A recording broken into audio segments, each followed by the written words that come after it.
There's something about being out in the middle of nowhere with your closest friends that makes you feel invincible. The world seems to shrink down to just the few of you, a small, self-contained bubble of laughter and camaraderie. That's exactly how we felt that weekend when we decided to go camping. 4 friends, a couple of tents, and the open wilderness. We had no idea that something or someone would shatter that bubble, leaving us questioning everything we thought we knew about safety in the wild. Our plan was simple: drive to a remote campground, set up camp, and spend a few days hiking, fishing, and forgetting the stresses of everyday life. No phones, no internet, just us and nature. The day of the trip couldn't have been more perfect. The sky was a brilliant shade of blue, and the road wound through forests and past shimmering lakes. We blasted music, sang along, and laughed at stupid jokes, the kind of carefree road trip you'd expect when you're with your best friends. By the time we reached the campsite in the late afternoon, we were still riding that high. We were surprised by how secluded the location was: a quiet valley with only a few worn-out trail markers as signs of civilization, and an empty ranger station at the entrance. The isolation didn't bother us. In fact, we welcomed it. It was exactly what we wanted: a place to disconnect. We set up our tents in a clearing near the forest's edge, close to a small stream. The sound of flowing water provided a constant, soothing backdrop. As the sun began to set, the air filled with the earthy scent of pine and damp soil. It felt like paradise.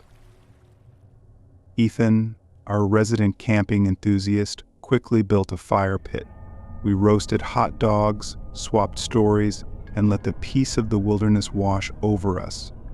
As night fell, the stars came out in full force, and it felt as though we were the only people left in the world.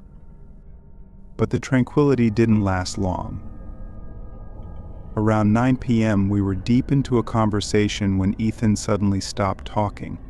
His eyes fixed on something just beyond the firelight, his face shifting from laughter to confusion in an instant. "What is it?" I asked, following his gaze. Standing at the edge of the clearing, half hidden in the shadows of the trees, was a man. He was tall and thin, dressed in a heavy jacket and jeans, despite the mild weather. His hair was long and unkempt, and his face was obscured by darkness. But his eyes glinted in the firelight, locked on us. None of us moved. None of us spoke. It took a moment for my brain to process what I was seeing. We were miles away from the nearest town, and the campground was deserted. There was no reason for anyone else to be out here. "Hello," Ethan called cautiously. The man didn't respond. He just stood there, staring. "Can we help you?" Avery, always polite, asked nervously. Her voice trembled ever so slightly. Finally, after what felt like an eternity, the man stepped forward into the light. His face was gaunt, his skin pale and lined with deep creases. His hollow eyes held no warmth, and his lips curled into an unsettling smile. "No need to worry," he said, his voice a low growl. "Just passing through." Passing through, the words didn't make sense. There was nothing to pass through to. This place was isolated, miles from anywhere. "Are you camping nearby?" Ethan asked, trying to sound casual. I could see the tension in his posture. The man's smile widened, but it didn't reach his eyes. "Just enjoying the night," he replied. His gaze drifted across us, lingering on each of us like he was sizing us up. "It's peaceful out here, isn't it?" We didn't know how to respond. The way he looked at us sent chills down my spine, but he hadn't done anything wrong yet. He was just a stranger, albeit an unnerving one. "Well, we're just having a quiet night ourselves," Ethan said, clearly trying to wrap up the conversation.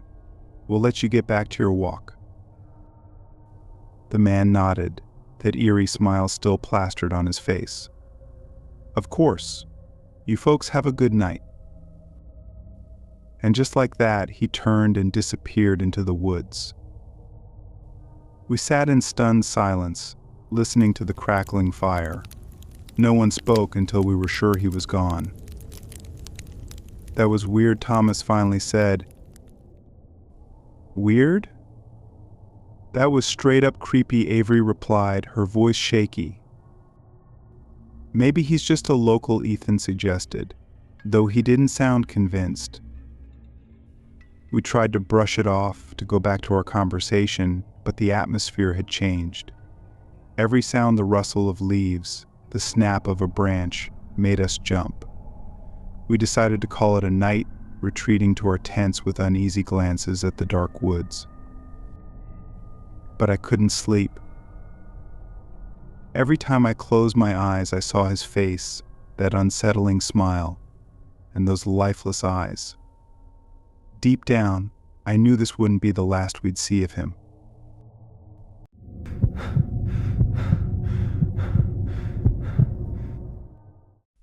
We had been planning this camping trip for weeks, a chance to escape the chaos of the city and spend quality time together as a family. It was supposed to be a simple getaway, just me, my wife, and our 2 kids out in nature, far from the stresses of everyday life. The campground we chose was said to be quiet and peaceful, nestled in a national park with a beautiful river nearby. It seemed perfect. The drive there was as serene as we had hoped. The kids chattered excitedly in the back seat as we wound our way through the mountains.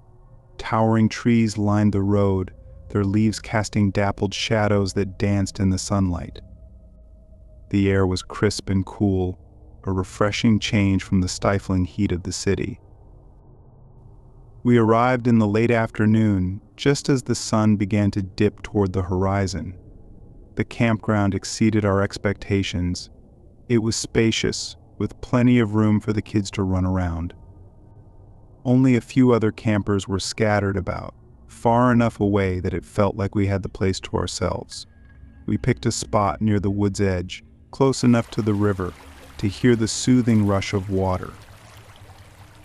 My wife and I set up the tent while the kids explored the area, their laughter echoing through the trees. The golden hues of the setting sun painted the sky as the scent of pine and earth filled the air. It was idyllic, the kind of evening that makes you feel as though everything is right with the world. As night fell, we gathered around the campfire, roasting marshmallows and telling stories. The kids' faces glowed in the flickering firelight, their smiles wide and carefree. For a moment, I felt a deep sense of contentment. These simple moments, surrounded by the people I loved, were what life was all about. But as the fire began to die down and the stars peeked through the canopy above, a strange feeling crept over me. It was subtle at first, just a faint unease I couldn't quite place. I stared into the embers, trying to shake it off, but the feeling lingered. The kids, exhausted from the day's adventures, climbed into their sleeping bags. My wife and I stayed by the fire a while longer, enjoying the quiet. The world around us felt peaceful, almost dreamlike. But then I heard a sound that didn't belong. At first it was faint, almost indistinguishable from the natural noises of the forest. Then it grew louder footsteps, slow and deliberate, crunching softly on the gravel path. I glanced at my wife. She seemed lost in thought, staring into the dying flames. I didn't want to alarm her, so I kept quiet, telling myself it was probably another camper. The footsteps didn't stop. They grew heavier, closer, each step deliberate, as though whoever it was moved with purpose. The hair on the back of my neck stood on end. I scanned the darkness beyond the firelight but saw nothing. Just shadows, trees, and the faint outline of our tent. Then the footsteps stopped. The silence that followed was thick, oppressive. My heart pounded in my chest. Every instinct screamed that something was wrong. Before I could say anything, I heard it again, a faint rustling like fabric brushing against something. It was coming from the tent. I froze. My blood turned to ice. The sound was unmistakable. Someone or something was outside the tent, moving around it. My wife must have noticed my tension, because she looked at me, concern flashing in her eyes. "What is it?" she whispered. I shook my head, not wanting to frighten her. "I think there's someone out there," I whispered back. Her eyes widened, and her hand instinctively reached for mine. We sat there, straining to hear. The forest had gone completely silent. The only sound was the soft rustle of leaves in the breeze. We stayed like that for what felt like an eternity, our breaths shallow, our ears tuned to every sound. But when nothing else happened, I began to relax. Maybe it was just my imagination. "Probably an animal," my wife said, though her voice trembled. "Yeah," I agreed, though I didn't believe it. "Probably a raccoon or something." We decided to call it a night, dousing the fire and retreating to the tent. The kids were sound asleep, oblivious to our unease. We crawled into our sleeping bags, zipping them up tight. The thin fabric of the tent felt like a fragile barrier between us and whatever was out there. I lay awake, listening to every creak, every rustle. My imagination conjured images of shadows moving just outside. Slowly, exhaustion took over, and I drifted into a restless sleep. Sometime in the middle of the night, I woke to a sound that made my blood run cold, the zipper of the tent being pulled open. For a moment I was disoriented, unsure if I was dreaming. Then I realized what I was hearing. The zipper moved slowly, deliberately. I shot up, my heart pounding. The tent was dark, illuminated only by the faint light of the moon.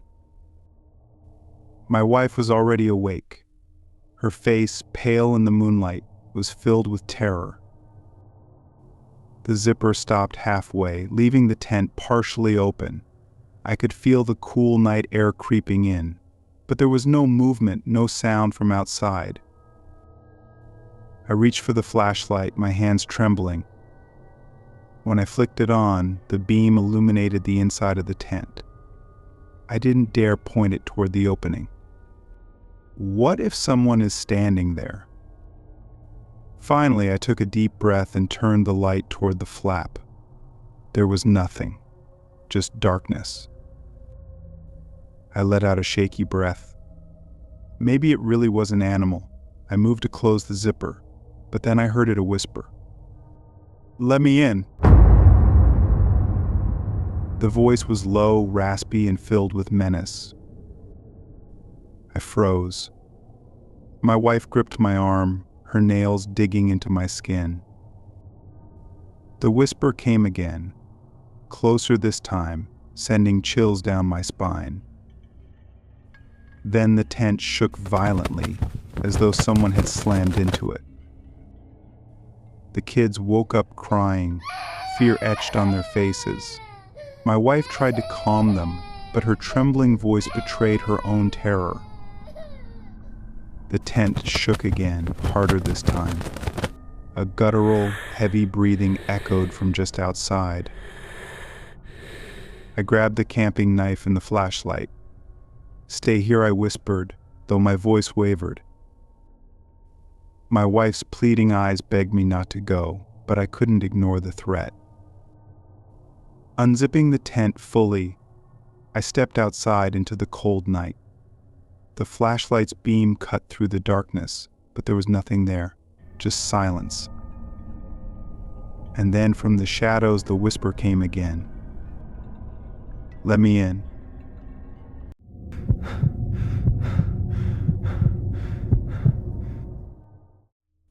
Finding the perfect camping spot brings a unique sense of excitement, a place that feels pristine, untouched, and where you can fully disconnect. That was what we were looking for on this trip: solitude, peace, and a chance to reconnect with nature and each other. It was late summer, a time when the days are warm and golden, and the air carries the promise of adventure. We had heard about a remote lake deep in the woods, a place whispered about in conversations but rarely visited. It was supposed to be breathtaking, surrounded by dense forest and far from the nearest town. A hidden gem just for us. The drive to the lake was long, taking us deeper into the mountains than we'd ever been before. The road transformed as we went, first from pavement to gravel, then to dirt. The trees thickened, their branches forming a green canopy that filtered the sunlight. The air grew cooler and fresher, filled with the earthy scent of pine. When we finally arrived, the sight took our breath away. The trees opened into a clearing, revealing a lake so still and clear it mirrored the sky. It was perfect calm, serene, and utterly untouched. There wasn't another soul in sight, just the four of us in the wilderness. We parked the car at the edge of the clearing and set up camp near the water's edge. The first evening was everything we had hoped for. We cooked dinner over a crackling campfire, told stories, and watched the sunset paint the lake in shades of orange, pink, and purple. When night fell, the stars blanketed the sky, twinkling with a brilliance you could never see in the city. It was the kind of night that made you feel small in the best way possible, like a part of something vast and beautiful. The next morning dawned clear and bright. The lake sparkled under the early light, and the air was alive with birdsong. We spent the day exploring, hiking the shoreline, and swimming in the cool, crystal-clear water. It felt like a dream, the kind of escape we had all been craving. But as the day wore on, things started to feel different. The forest, which had seemed so welcoming the day before, now felt darker, almost oppressive. The trees seemed to loom closer, their shadows stretching longer. The birds fell silent, leaving an eerie stillness that settled over the lake like a shroud. I tried to shake off the unease, chalking it up to my imagination, but the feeling lingered. That evening, as the sun dipped below the horizon, the unease became harder to ignore. We gathered around the campfire again, the flames casting flickering shadows on our faces. Mark left to grab a jacket from the tent, while the rest of us stayed by the fire, talking and laughing, trying to recreate the lightheartedness of the night before. When Mark returned, something was off. His usually cheerful face was tight, his posture rigid. He didn't say anything at first, just sat down and stared into the fire. "Everything okay?" I asked, trying to sound casual. He hesitated, then nodded. "Yeah, I just thought I saw something in the woods. Probably nothing." The way he said it, though, made my skin prickle. "What did you see?" "I don't know," he said, shaking his head. "Probably just a deer or something. It's nothing." But his forced smile told me he didn't believe that. And neither did I. We tried to move past it to enjoy the evening, but the mood had shifted. The conversation grew strained, and every crack of a branch or rustle of leaves made us jump. Finally, Emily suggested we turn in early. No one argued. We doused the fire and headed for the tents. I crawled into my sleeping bag, but I couldn't shake the feeling that something was wrong. The forest, which had been so still earlier, seemed alive now. Branches creaked, leaves rustled, and somewhere in the distance, an owl hooted. But beneath those natural sounds, there was something else, a faint hum, barely audible, but it vibrated in the air, making my skin crawl. I told myself it was nothing, just the sounds of the forest amplified by my imagination, but as I drifted into an uneasy sleep, I couldn't shake the feeling that we weren't alone. I woke in the middle of the night to a sound that didn't belong, a soft, rhythmic tapping. It was coming from the side of the tent. I sat up, my heart pounding. The tapping continued, deliberate and steady, like someone was knocking. "Sarah," I whispered, shaking her awake. "Do you hear that?" She stirred, groggy and confused. "Hear what?" The tapping stopped. For a moment there was only silence. I was about to brush it off as a dream when it started again, louder this time. Sarah sat up, her eyes wide with fear.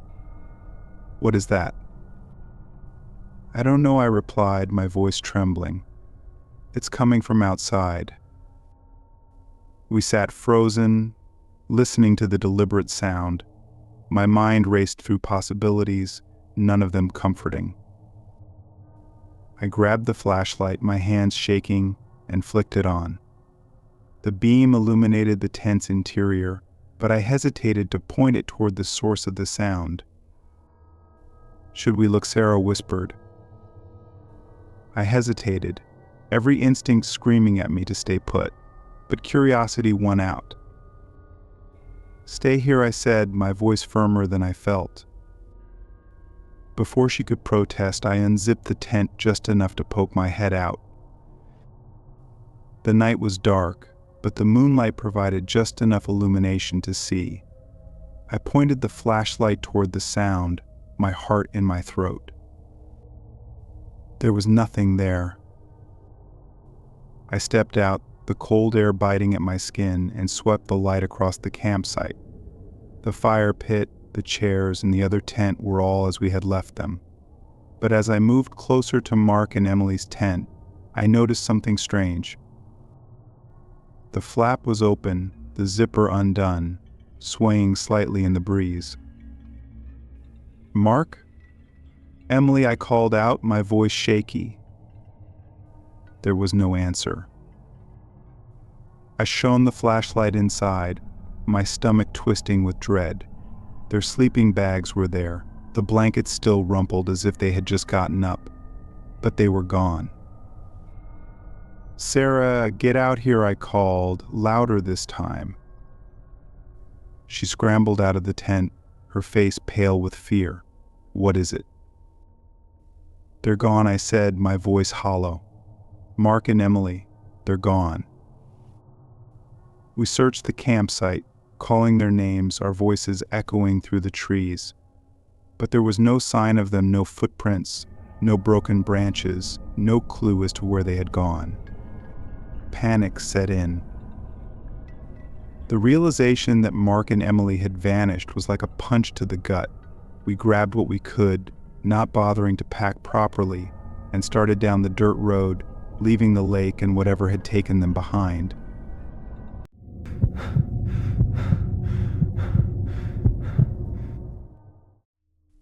We had been planning this trip for weeks. 4 friends, eager for one last adventure before the summer ended, and we all went our separate ways for college. The idea was simple: find a remote camping spot, disconnect from the world, and spend a few nights under the stars. It was supposed to be fun, a break from the monotony of everyday life. It all started with a map. Ryan, our self-proclaimed outdoorsman, had found it online, a detailed map of a little-known forest deep in the mountains, far from any well-trodden trails. He was the one who convinced us to go. "It's supposed to be haunted," he said with a mischievous grin, holding up the map like a prize. "You guys up for a little ghost hunting?" I wasn't much of a believer in ghosts, and I was pretty sure the others weren't either. But the idea of exploring a haunted forest had a certain appeal, something different, something exciting. We laughed it off as a joke, teasing Ryan about his love for creepy stories. But in the end, we agreed. If nothing else, it would make for a great story. The drive to the forest was uneventful. The road wound through thick woods that seemed to grow denser the further we went. The sun was high in the sky. casting dappled light through the canopy above, and the air was filled with the scent of pine and earth. It was peaceful, almost idyllic. I remember thinking how ridiculous it was to call this place haunted. We parked the car at the edge of the forest where the road ended in a small clearing. From there, it was all on foot. We loaded up our packs, checked the map one last time, and started our hike. The trail was narrow, barely more than a footpath, winding its way through the trees. The deeper we went, the quieter it became. The sounds of the outside world faded away until all we could hear was the rustle of leaves and the crunch of our boots on the dirt. Ryan led the way, with Jess and me following close behind, and Matt bringing up the rear.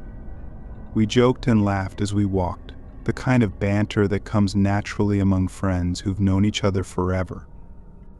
But as the sun began to dip lower in the sky, casting long shadows across the forest floor, the mood began to shift. It started with the sensation of being watched. I can't say exactly when it began, but at some point during the hike I felt it. At first it was subtle, just a vague unease that made me glance over my shoulder more often than usual. My eyes scanned the trees, searching for something out of place. I didn't say anything, chalking it up to nerves or the eerie atmosphere of the forest, but the feeling grew stronger with every step. Then, as we rounded a bend in the trail, I saw it. Just ahead, in the fading light, there was a figure standing among the trees. It was barely visible, little more than a shadowy outline, but it was there. My heart skipped a beat, and I stopped in my tracks, staring at the figure. "Did you guys see that?" I asked, my voice shaking slightly. The others stopped and turned to look, but by the time they did, the figure was gone. "See what?" Ryan asked, glancing around. "There was someone there," I said, pointing to the spot where I'd seen the figure, right there in the trees. Matt laughed nervously.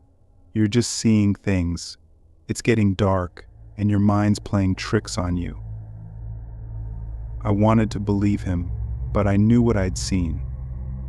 There had been someone or something standing there watching us, but the others brushed it off, and we continued on, though the unease lingered in the back of my mind. As the sun dipped below the horizon and the forest plunged into darkness, I couldn't shake the feeling that we weren't alone. We made camp in a small clearing, a patch of open ground surrounded by towering trees. By the time we pitched our tents, the last light of day had faded, and the forest around us was alive with the sounds of night crickets chirping, leaves rustling, and branches creaking in the breeze. Ryan got a fire going, the flames crackling and casting a warm glow that pushed back the darkness. We gathered around it, the tension from earlier slowly melting away as we settled into the familiar routine of setting up camp.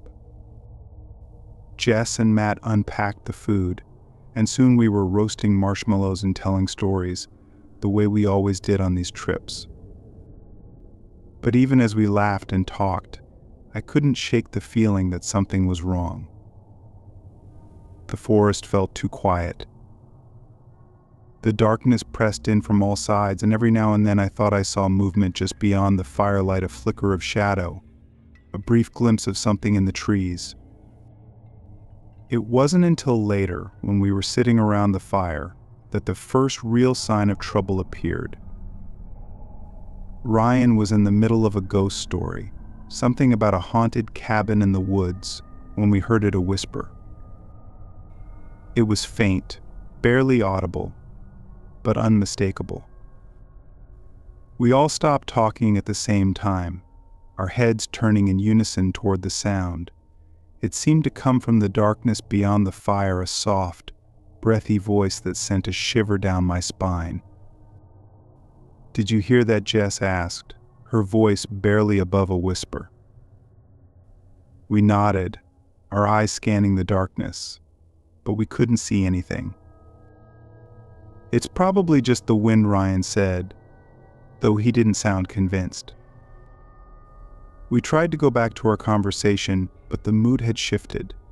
The air felt heavy, charged with something we couldn't quite identify.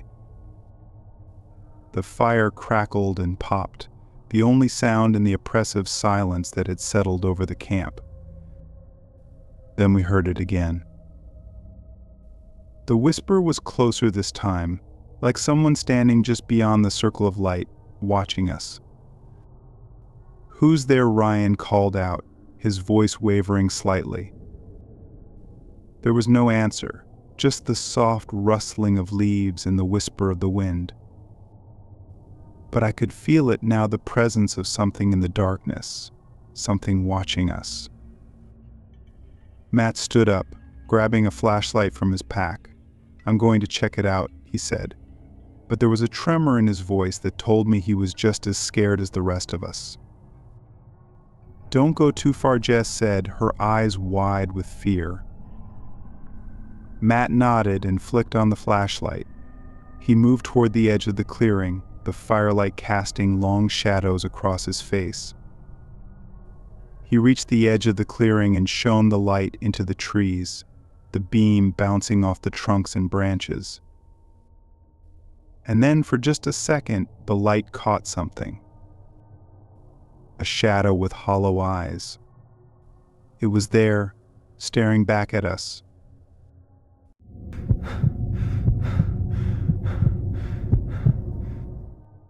Two friends embark on a peaceful camping trip, but a chilling encounter deep in the woods forces them to question their instincts and survival skills.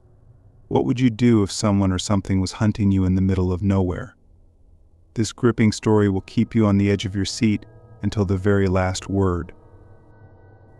In the summer of 2011, my friends and I planned a camping trip to Delamere Forest, a serene spot just a few miles from our hometown. Though relatively small, it offered the perfect escape from the stifling hustle of city life. But as the trip drew closer, our plans began to unravel. One by one, our friends canceled family emergencies, lack of funds, or just sheer laziness. In the end, only two of us decided to go. On a bright summer morning, we boarded the train with our gear, ready for an adventure. The weather was perfect, a cloudless sky and a gentle breeze made the hike through the woods enjoyable. Soon, we found a shady spot next to a stream, ideal for drinking water and washing. The only downside? The area was wide open and visible to anyone passing by. By late afternoon, tired from the hike, we set up camp and built a fire to cook dinner. The smell of burning wood and cooking food, however, acted like a beacon. Not long after, a group of locals stumbled upon our campsite. At first they seemed friendly, but something about them felt off. There was an undercurrent of malice in their probing questions and furtive glances at one another. My instincts screamed that they weren't to be trusted. Once they left, my friend suggested we move camp. Normally he was the nervous one, but I knew he was right. We quickly packed up, doused the fire, and relocated to a wooded hill overlooking our previous spot. Though we couldn't see our old campsite directly, a short walk provided a decent vantage point of the area. Feeling safer, we rebuilt the fire, cooked some ramen, and relaxed with a few drinks. The night passed with laughter and stories until we retired to our makeshift shelters. I must have passed out immediately because the next thing I knew, I was awake in complete darkness. The distant sound of a car engine revving interrupted the silence. At first, I dismissed it as an annoyance, but the sound grew louder, closer. Then came voices. My curiosity, or perhaps an instinct for survival, urged me to investigate. When I crept to the edge of the hill, the sight below froze me in place. Torch beams illuminated our old campsite, and a vehicle had been driven deep into the forest. A group of men prowled the area, wielding baseball bats, hammers, and a length of rope. Their frustration was evident in their angry curses. They had come looking for us. Heart pounding, I rushed back to wake my friend. Together we extinguished our fire and grabbed our binoculars to watch from the safety of the hill. The men below, armed and clearly dangerous, showed no intention of searching further but spent their anger kicking at the remnants of our campfire. Their laziness was our salvation. If they had chosen to search the surrounding woods, they would have found us, and we had nothing but Swiss Army knives for protection. We waited in silence, taking turns keeping watch, until the first rays of dawn broke through the trees.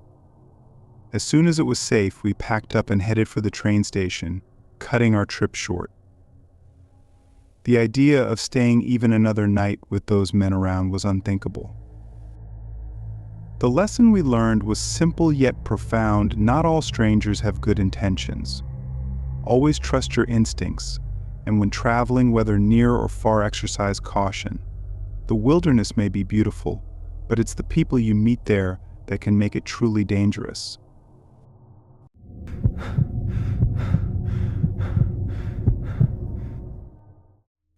What starts as a simple wild camping trip through the rugged beauty of Scotland quickly turns into a series of unsettling encounters, from eerie crossroads to aggressive wildlife.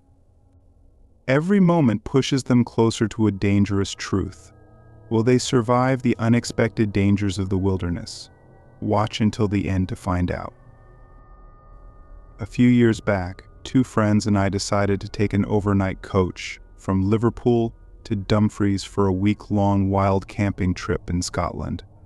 Unlike regular camping, wild camping meant no tents, just ponchos or tarps for basic shelters and sleeping directly on the ground. It's a challenge, but one that strips life down to its simplest, most rewarding form. It was around 5 in the morning when we arrived, barely rested, and tried to navigate the Scottish countryside. Within minutes, we made our first mistake. Despite having 6.5 miles or roughly 9 hours of walking ahead of us, we managed to take a wrong turn. We couldn't believe how dumb we'd been, but given the early hour, it was understandable. Stumbling upon a passing cyclist, we asked for directions. Thankfully, he was as friendly as one would expect in the Highlands, pointing us the right way. Soon we spotted a war memorial at a crossroads, which served as a navigational checkpoint. The sun bathed the area in golden light as we laid our packs on benches nearby to rest. The serene moment was tinged with an odd sense of unease as I recalled old tales of crossroads and their connection to troubled spirits. Still, the view was beautiful, and we continued southwest toward Gargan Bridge. The narrow pavement often forced us onto the road, but the sight of a rabbit felt like a good omen. We joked and mimed shooting it with imaginary scopes, laughing as it bolted into a hedgerow. The countryside was dotted with charming yet eccentric sights, from tacky signs in Gaelic to rundown cattle sheds. Passing a trim farmhouse, we climbed fences to avoid a massive waste tank, only to find ourselves facing an electrified fence. We carefully used a piece of deadwood to pin the wire down, stepping over it cautiously. Our first major challenge came when we started ascending a steep hill. The weight of our packs made every step a struggle. By the time we reached the top, we were drenched in sweat, our legs aching. We stopped to rest at a familiar spot, a place where we had pitched a tent on a previous trip. As we ate Scotch oatcakes with cheese spread and sipped jet-boiled coffee, we felt a small sense of victory. Despite the wrong turn earlier, we'd made good progress and estimated reaching Lahal Bar by 10. However, things took another turn. After moving slowly but steadily along the ridge, we approached a small collection of houses. Spotting a field of cows, we decided to cross it, as the fence looked more manageable than another electrified one. Halfway across, the cows began to take notice.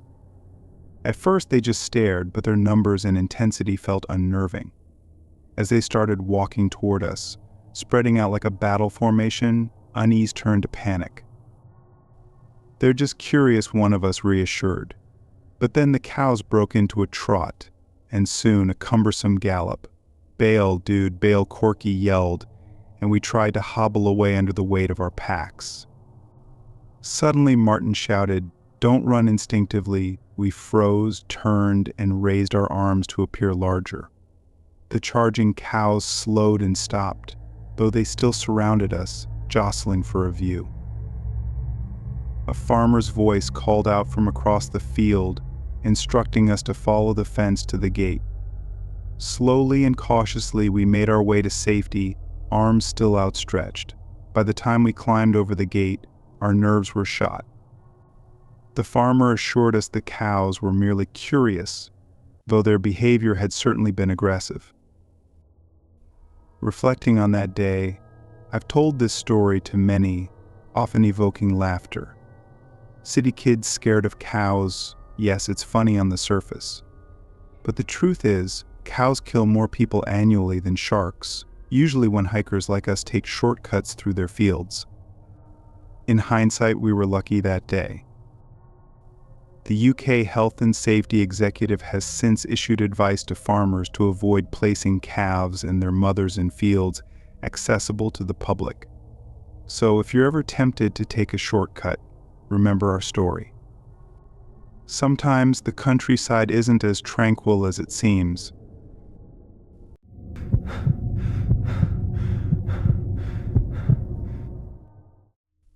A peaceful camping trip in the secluded wilderness of Arkansas turns into a nightmare when an innocent detour uncovers a horrifying secret.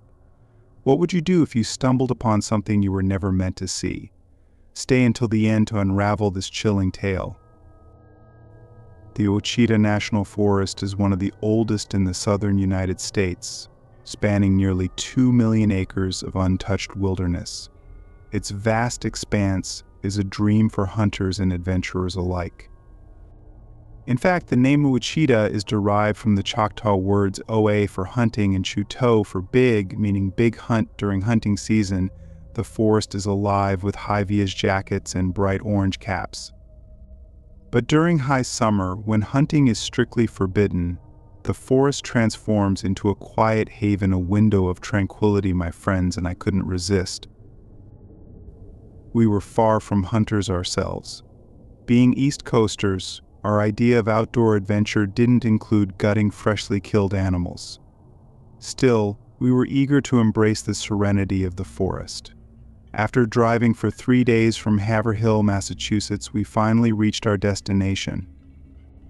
The road trip itself had been a highlight, with stops in Philly, D.C., and Nashville. I'll never forget the mumbo sauce in D.C. I'd seen it on Anthony Bourdain and had to try it. Trust me, it didn't disappoint. By the time we arrived at Ouachita, we were ready to leave civilization behind. For the first 2 nights, we reveled in the peace of the forest, drinking and singing around the campfire.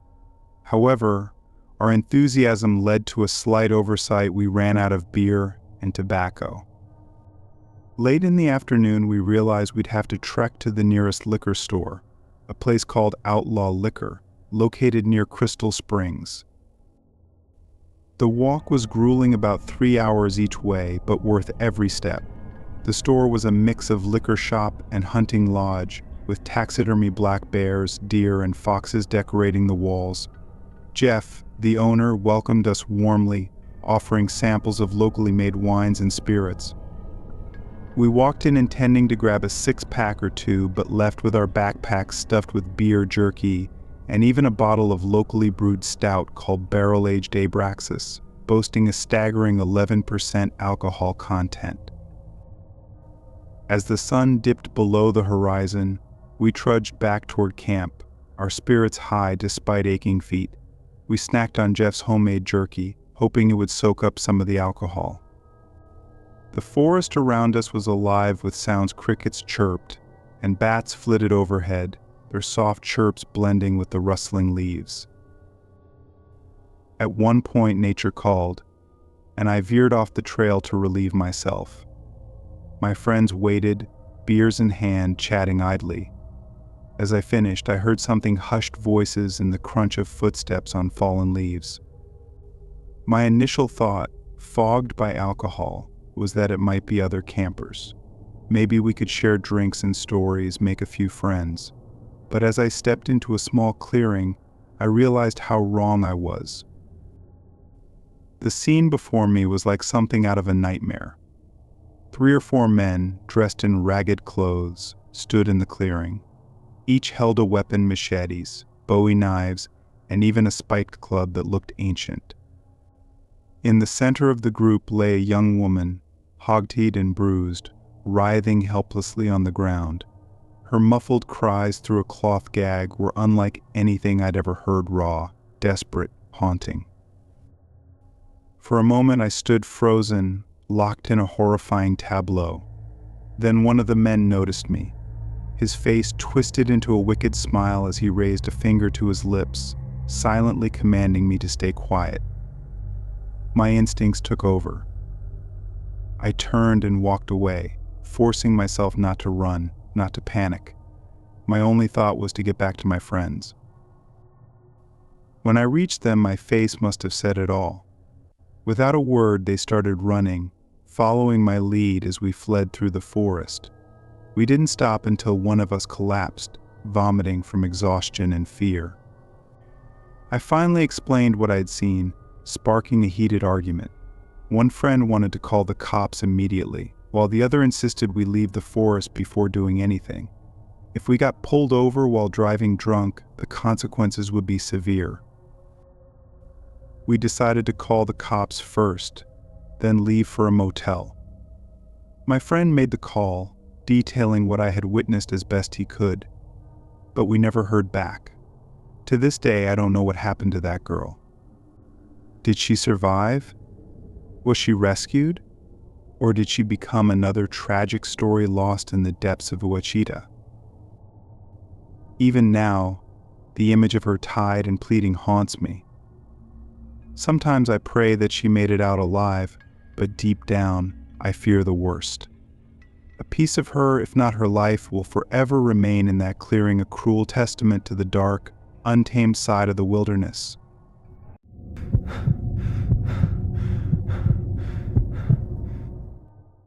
A group of friends embarks on a grueling charity challenge in one of the UK's most unforgiving landscapes. But when a seemingly harmless encounter triggers a chilling midnight confrontation, their survival instincts are tested like never before. What would you do if armed authorities mistook you for something far more sinister? In early 2014, a few friends and I came up with an idea to do something for charity. We toyed with ideas like shaving our heads, running marathons, or organizing a community picnic, but none of them felt original enough. If we wanted people to donate, we needed something bold, something big. That's when I suggested a crazy plan. We'd hike 20 miles into the Brecon Beacons in Wales and spend 7 nights sleeping rough in the wild. It was extreme, but my friends surprisingly agreed. We named our challenge Homeless for the Homeless, aiming to raise funds for Shelter, a UK-based charity supporting those facing housing crises. By the time we were set to leave, we had raised €1,255, just over 1,500 USD.